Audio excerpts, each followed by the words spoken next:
Hello friends, welcome back to my channel. It's Hannah and we are here for a little bit of a chit chat type of video because I wanted to record a video sharing my kind of reflections from this past homeschool year, things that did well, things that maybe we could work on for this next year, and I have many things I want to share about the upcoming school year. However, we had a huge family crisis a few weeks ago, which I'll share about in a minute. And so it rocked our whole entire family's world, especially affecting mom and dad.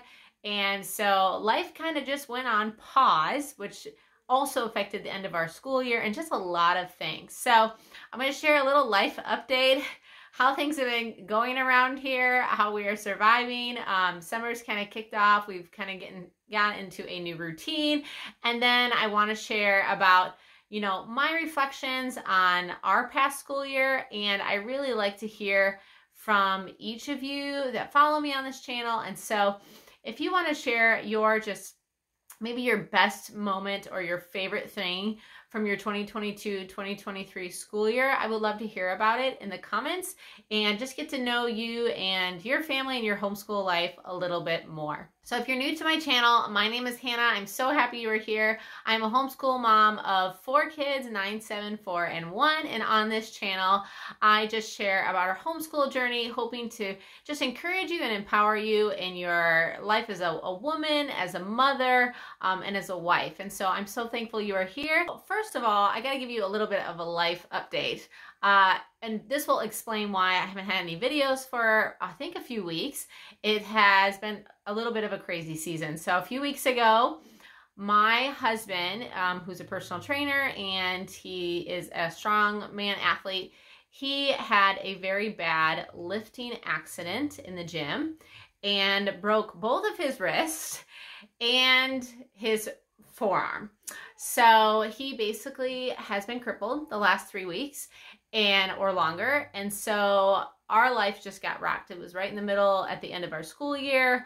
We were in the middle of putting in a garden. We did a little teeny garden, one box garden last year. And this year we did 6 box gardens and we filled up our old one, and we did way more. And we were in the middle of that project when he broke both of his wrists, his hands, and so many other things. So as you can imagine, that changed everything dramatically, and it still is. We are not out of the woods yet.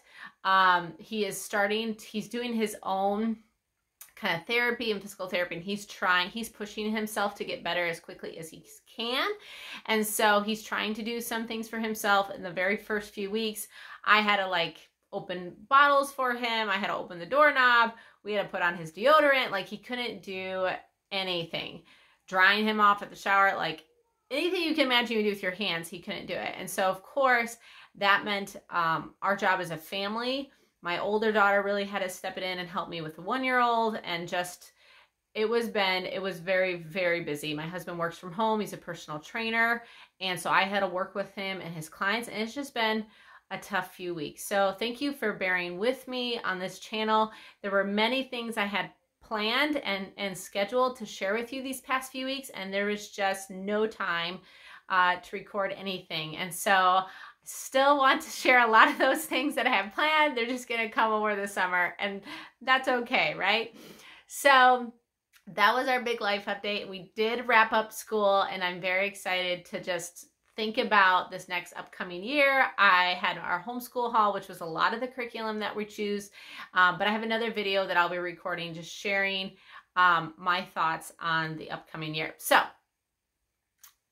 let's talk about the 2022-2023 school year, and hopefully you're able to grab a cup of tea or put your headphones in and wash your dishes, and then just hang out with me while I share about the things that I think went well this year. Let's start with what went well. How about that? So if you're new around here, I shared some of this when I talked about our goals for the upcoming school year and the curriculum that we were using. But let me just share with you the best thing for our school year that we had for our family was doing a 6-week, 1-week schedule. And so I had seen other moms do this on Instagram, on YouTube. Before this, we just had like your traditional spring break, and then we had a Christmas break. This was more of like an all year round schooling, but not completely. We still have most of June and July off with no programmed semester, and we'll start back up the first week of August. However, what I found was having that 1 week break every 6 weeks was so very, very helpful.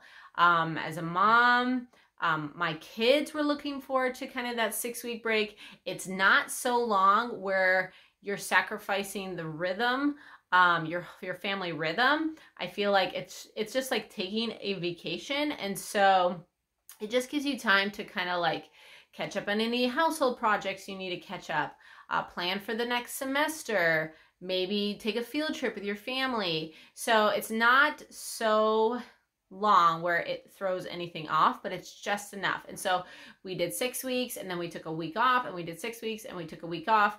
And the holidays fell really well into that schedule that we followed. Even like holidays like Valentine's fell into our week off, so we can enjoy like poetry tea time with some friends. And then in the holidays, we did take a couple weeks off during the holiday season. So that was our favorite thing. The second thing was we did follow even more strictly. You know, your homeschool journey kind of like evolves. That's the best way I can think about it. I'm sure you would agree. And so we have, you know, evolved our homeschool journey, and we're definitely more like Charlotte Mason purist. Mostly.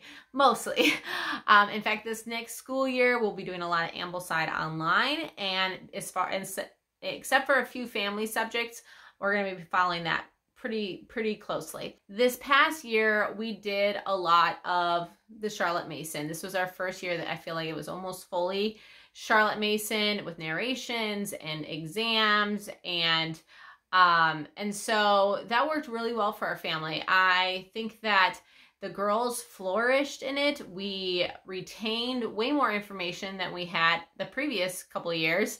And I think they walked away with this year just based on their exams, they walked away with knowledge and understanding and appreciation for education.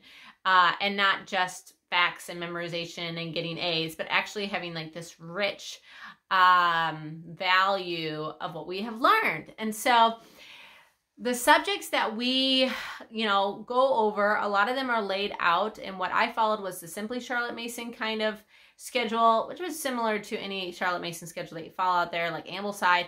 And so we had our read alouds, our habits, our picture study, poet, musician, handcraft, foreign language, Shakespeare, nature study, history, and then your typical math, copy work, piano, and music instruments, and all of that. So things that went really well for us are the enrichment studies. And I've talked about these in other areas, but the musician, the poet, the artist, we enjoyed all of those. And that was the one area that I feel a few years ago when we first started homeschooling, we didn't really have that enrichment studies. And I actually have a whole video on the enrichment studies that we used the previous year, which were basically identical, but just different poet and artists and that. So I will link that video down below if you want to explore a little bit more, a few more ideas with enrichment studies.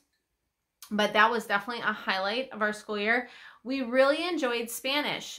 Believe it or not, I was a little hesitant to start a foreign language this past year. And we did Cherrydale Press, which is what was recommended on Ambleside Online. And it's not like we got through the first whole curriculum. We actually got through 10 lessons. But it was really wonderful to grasp the context and the conversations that we did learn. And we all found it fun. We have many Spanish-speaking people in our community. And so we could even like ask them, does this sound right? Are we pronouncing this right? And so learning Spanish in our area is so practical. And I think that that is how Charlotte Mason would consider the writings and the things that I've learned about her. she would want your foreign language to have intention and purpose, not just to learn it. And so, you know, in Europe, of course, you have all these multiple languages right there at your fingertips. And so it's a good idea to come to terms with them so you could communicate with people. Well, that's what it is in our area. We have a lot of Spanish speaking people. And so it's super valuable for us to learn how to speak Spanish. So we will be continuing with that, continuing to master that and develop our skills with the Spanish curriculum. So again, that's Cherrydale Press. And we purchased the Audible audio to go along with that because that's super helpful since I took French when I was younger. So in fact, my French accent and technique actually comes out in my Spanish. So I'm working on that. I'm trying to work on making it Spanish and not French, not a French speaking Spanish or whatever. So anyway, I have no qualms about our read alouds or the copy work that they did or math. I've talked about math UC before. All of their like independent subjects I thought went really, really well. There wasn't a lot of head butting.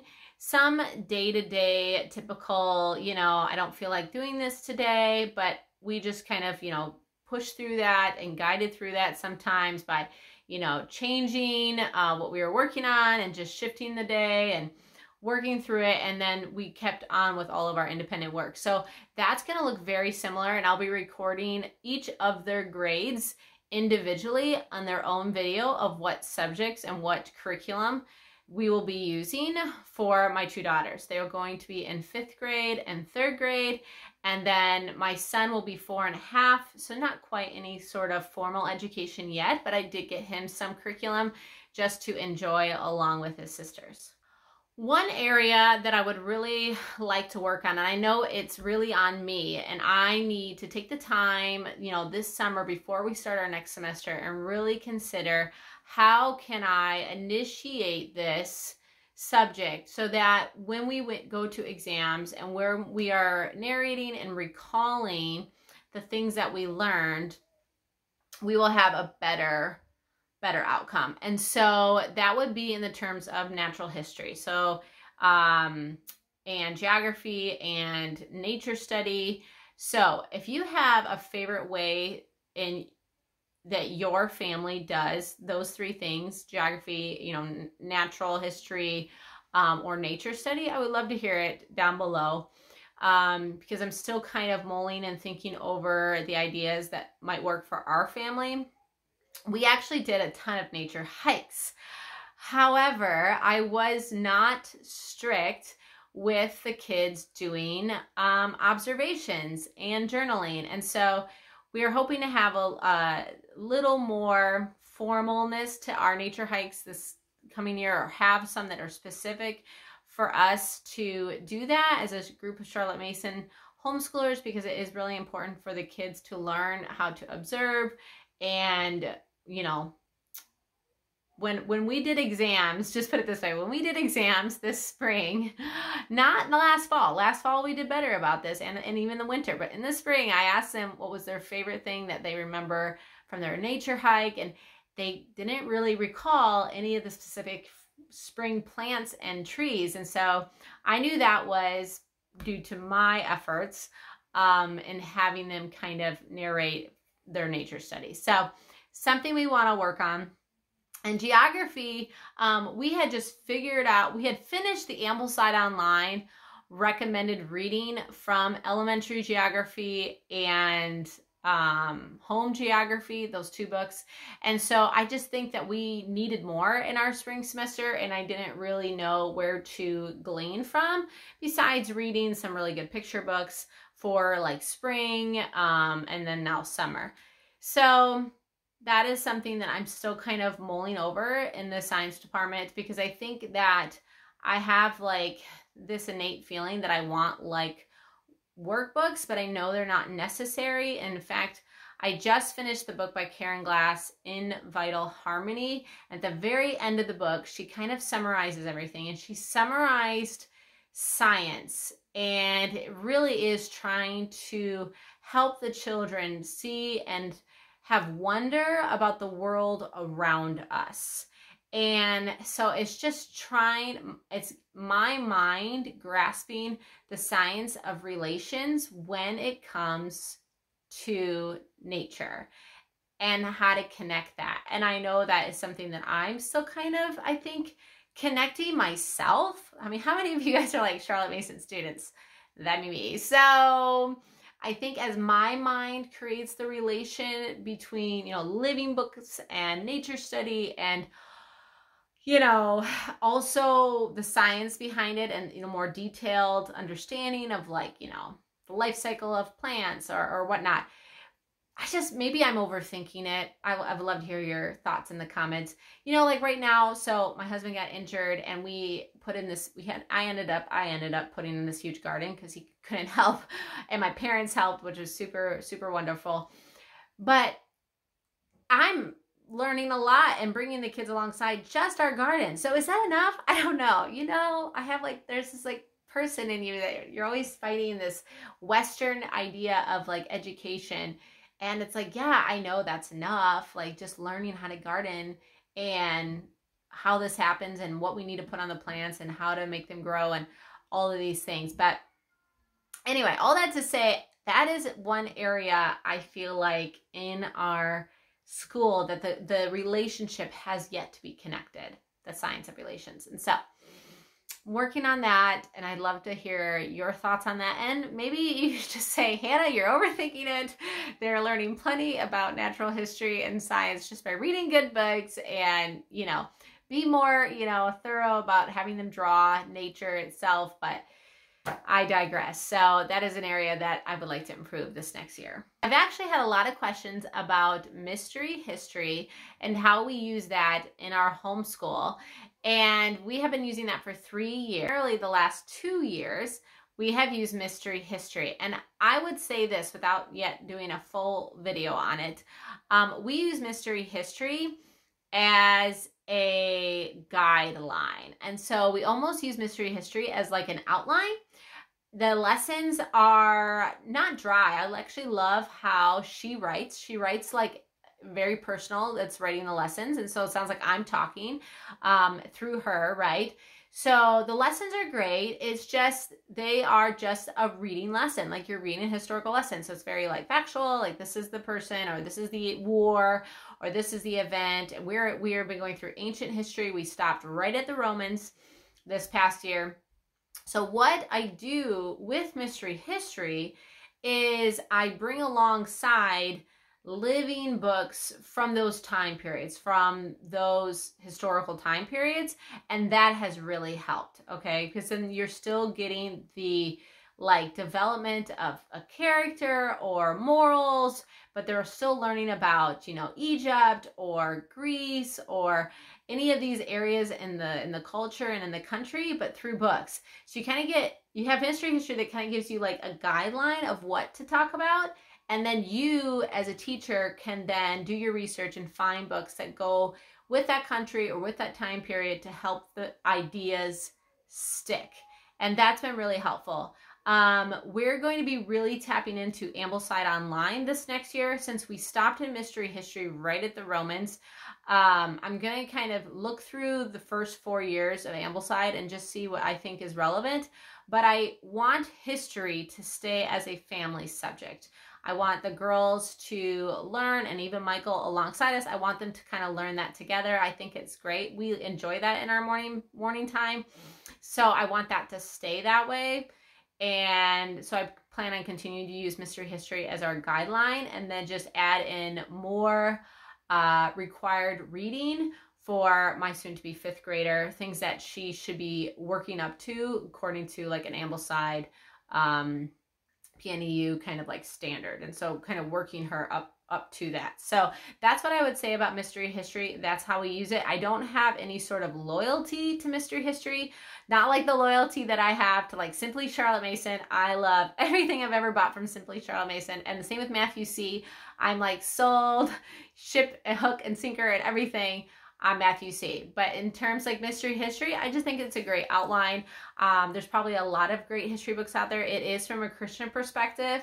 So I do like that she is taking it from a biblical worldview. That's really important on our family. So hopefully for those of you that had questions about mystery history, that kind of answers some of those questions. Those are our thoughts from our 2022-2023 school year. I'm really looking forward to sharing with you guys everything that we're doing this upcoming year, how things have evolved again, because, you know, things are different even from last year. And I think that that's just the beauty of change and allowing yourself to not be like stuck in this certain mold that you have to continue doing things just because you did them before. So hopefully you feel that freedom as you look to your new year, and you have that freedom to like, that didn't work, gonna get rid of that curriculum, didn't work for our family, and try something new that might work better. And don't be afraid. And maybe you have to invest in some money and there's a fear involved, but maybe that curriculum is going to work really well for you. So just put aside those fears. Put aside any guilt you might feel about things that didn't go well this past year, and just, you know, trust God to guide you and care for you in this upcoming year, and pray over your year that's ahead, that He will direct your path and bring you peace and comfort in all of those decisions. That is really, really important.